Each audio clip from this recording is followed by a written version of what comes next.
And this might be my teacher's actually correct. Is this feeding something don't need to be fed? I don't know. I mean, I ain't got there yet. Like, some all different progressions, and that's okay, isn't it? And when it's time to, if I that's what I'm doing, it's time to stop. I'll do that when it's time to stop. But right now, it isn't time for me to be silent. Maybe it is, and I'm not. We'll find out now, won't we? But it's like, is this the Generation X thing? Is this where the separation is? Is this where those born in less radiation and those born in extreme radiation we just have we have a cognitive dissonance between ourselves, and just a natural old school respect for your elders just completely dismissed with no justification whatsoever. Now I don't know. This male comes up saying he's the protector of the divine feminine, which is Lilith. I don't know why he's limiting the divine feminine to some character called Lilith. I thought it would be Sophia if there was a name attributed besides divine feminine, divine mother. Why would there be any name besides Sophia? I don't know where this Lilith nonsense came from. Why? Because of her darkness, and maybe I don't even know. I'm just theorizing her chaoticness. She's a independent spirit, and that's the totality of the divine feminine is some Lilith character that a Generation X motherfucker is not really aware of, nor needs to be, because some kid tells it needs to be. And we appreciate your contributions, little male. And I'm being condescending, and that's why this is all a bait to destroy the innocence, because the innocence is being the foundation of creation, is also the stability of creation. And that's why a child is so powerful, because of they come from a stance of innocence. Is that what's trying to be destroyed here by us claiming and naming, what doesn't need to be claimed or named? Like I say, and I ain't talking about you, Creed Mutwa, and I'm not, and any of this, even the Generation X, I'm not talking about anybody I know. Stephanie, not talking to her, not talking to anybody I know. Though she would be I'm just, no one I know personally, I'm just talking in general. This is about China talk, TikTok, what it's done. It's like, it just got kid after kid, whether it's channeling demons or not, just thinks it's special, and which that you are, but not for the reasons you're demonstrating. And it's this or that, and feels the need to claim. If you feel the need to claim you're something, you're probably not.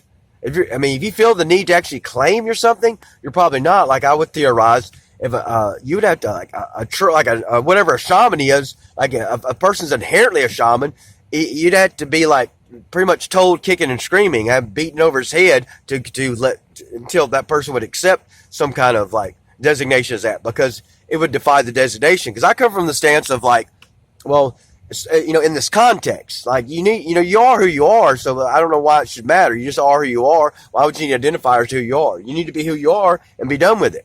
But in this context, if you have to be something quote unquote special, then that means inherently that there's too much error in the system. That means, damn, if I'm something special in this system, that means there's significant error that needs to be corrected, and I would tend to, I would tend to shy away from that limiting label, which seems to be an expansive label. To me, it would feel limiting and also mean, enticing necessity of there's more error than needs to be in this system. So I'm just saying that's a very natural, logical perspective on this specialdom that all the non-Generation X kids feel the need to claim. So man, I'm sorry. We appreciate your contribution, but no, you're not the defender of the divine feminine. Divine feminine is defined by her motherhood. She might as well call it divine mama. And remember, the divine feminine and divine masculine are in complete harmony. Divine feminine and divine masculine are in complete harmony. Complete. I'm talking about, they might not be in the confusion of this realm at the moment, with all the clutter and muddiness of this realm at the moment, but yet, where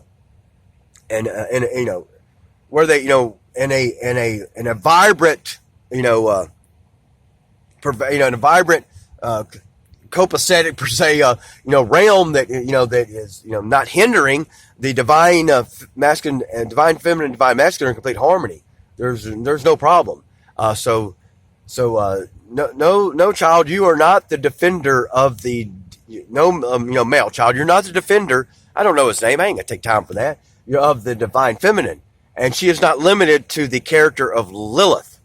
I don't, I've heard the name many, many times, and they might be synonymous or some kind of correlation, Lilith and Sophia, but I haven't heard, there's no reason to limit the divine feminine to Lilith at all. I'm not hearing mother out of that. Divine feminine is divine mother. That's the foundation of, because what good is a parent if they don't defend their child? It don't matter what else the parent does. If the parent does not defend their children, their young, their offspring, what function, what true function can they serve? What are they actually doing for their child? And no matter if your child, he might, want you to be lenient, be patient, and that's love. That is child. At some point, you got to, even override your child's perspective and say, well, no, my foundation is to protect. So the foundation of divine feminine is to protect. That's the foundation of divine feminine, divine mother, divine mama. And she is in complete harmony with the divine masculine and doesn't need some child that's protecting and a mimicking spirit to protect her.